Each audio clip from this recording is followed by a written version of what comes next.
Zachariah. He was a nice person. He was a decent person.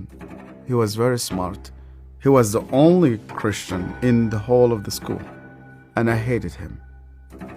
Because I thought as a Muslim, I must be better than him. But he was better than I. We start to beat him every single day that we come to school. And we agreed on that night, we need to kill him. It was dark. It was cold. And we went ahead of him. And we were 5 of us. We climbed a tree and we waited there. And from far away, we saw that a torch coming. And the light became bigger and bigger as it approaches us. And the minute that he just went under the tree, we jumped at him. He was crying, he was screaming, he was shouting. We broke his arm, we broke his leg. He started to bleed. And because he started to scream and begging for help, I put my hand in his mouth so that no noise will come out of it. Similar when you're slaughtering a sheep, it's just shivering, and the others were beating him. I felt very proud. You were actually doing something for Allah. You want to please Him.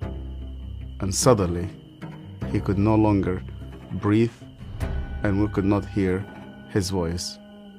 We left him in the wood between life and death. We went back, you wash yourself, and you pray. And Zachariah never came back. I've never seen him again. I was born and raised up in a very, very fanatic Muslim family. When I was a child, my father brought me to a Quran school. I was only 8 years old, and my father just dropped me there. They shaved my head. We sat in a circle. The Shaykh sat in the middle of this circle, and he has a very long whip. I was forced to memorize the Quran. Every mistake that you do, this whip will just come right in the middle of your head. You're not allowed to cry, because in our culture they tell you men never cry. I was crying every single night. And they told me, you belong to the Islamic Ummah.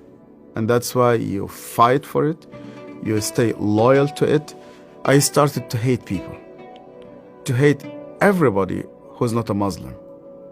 And I especially used to hate the Jews. So I was preparing myself to go and fight for Allah in the jihad. But every night I went to bed, and when we put the light off, I did not know what will happen with me if I die. My cousin was severely sick, and the doctors, they said he's going to die. They gave him only a couple of days. And when they came 2 people, they were Coptic Christians. And one of them wanted to greet me, and then I saw he had a cross. And then I pulled my hand back. I said, well, I'm not going to touch a hand with a cross. And then he said to me, we hear that this child is sick. We would like to pray for him. And only out of politeness, I told them, okay. And they started to speak to God like a person that he speaks to his friend. They said, God, please heal this child. The minute that they said, Amen, this child opened his eyes for the first time in 4 weeks. He started to move his hands. He started to speak. He sat down in his bed and he started to walk. And one of those 2 persons who prayed sat down with me, and he said to me, you know what? The real miracle is that God wants to change your heart. Do you believe that Yeshua is alive? And I told him, yeah. Because according to the Islamic tradition, God took him to heaven and he's alive and he will come back one day. And he said to me, because he's alive, you can speak to him. That changed my entire life. And when I started to read the scripture, nobody needed to convince me to love the Jewish people. The only way for Muslims to start to love the Jews is when they meet Yeshua. I loved my family, I loved my father, I loved my mother, and I loved my community. And when I decided to follow Yeshua, my grandfather and my father said to me, "You are no longer one of us." They made a funeral. They invited friends and family. They brought a coffin to the cemetery, and they said, "Our son is dead." To be declared dead with no family, I said to God, "Where are you?"